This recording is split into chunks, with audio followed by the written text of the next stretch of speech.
Is talking back just a phase? What do you think? Well, in this video, I'm going to be talking about what every parent should know about talking back. I'm Nicholeen Peck, and I teach all over the world about parenting, good communication, how to build strong family bonds, child development, and education, all through the lens of the principle self-government. And in this video, we're talking about talkback. We're going to talk about the myths and realities of talkback in this video. Many people do think that talkback is a phase.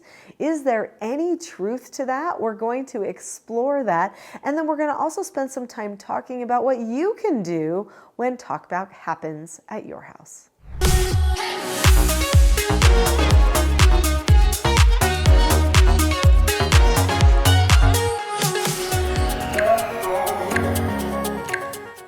In general, is talkback a phase?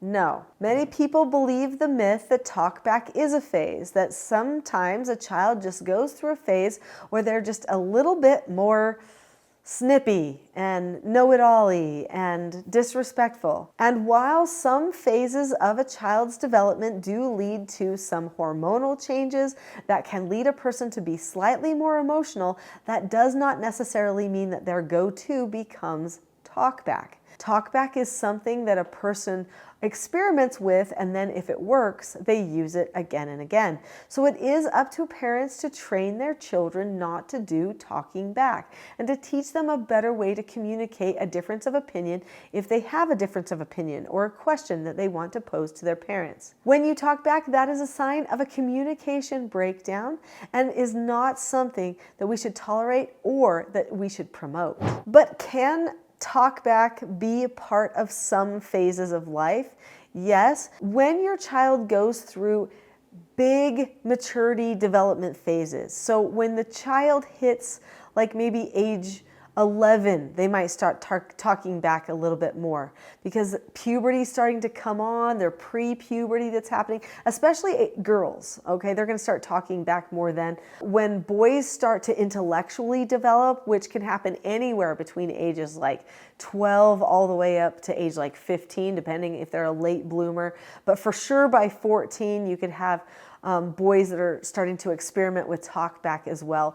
When girls and boys start to feel more emotional during their puberty stage, they might get more of an inclination to talk back, to try to express how they're feeling about something because they have emotions that they're trying to sort out. So is it really a phase? No. Can it be a symptom of a phase that they might be going through? Yes. Is there something that you can do about it during those times? Absolutely. And do toddlers talk back? Yes. A child could do talk back at any stage. In fact, sometimes when you ask a person a question a lot, like, oh, do you want French toast or pancakes?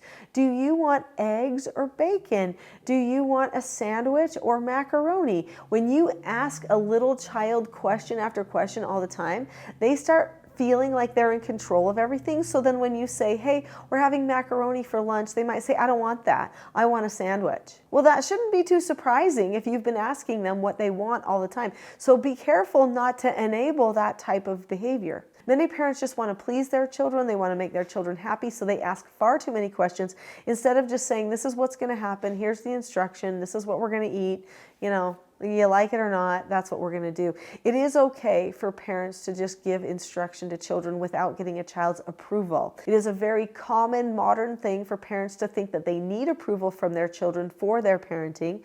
In past generations, that was never a thing. And we actually have more passive parenting and more out-of-control children than we did in those past generations. So that should tell us something about whether that approach to parenting, that passive question-asking approach, is working. I know that some people think that you ask a lot of questions because you want your child to know that they have choices, but that's not the best way for them to know they have choices. When you lay out a program, like the Teaching Self-Government program that I talk about here on this channel, then the child knows they have choices. They know, oh, well, if I do this, this is the good thing that happens, and if I do this, this is the bad thing that happens. I get to pick.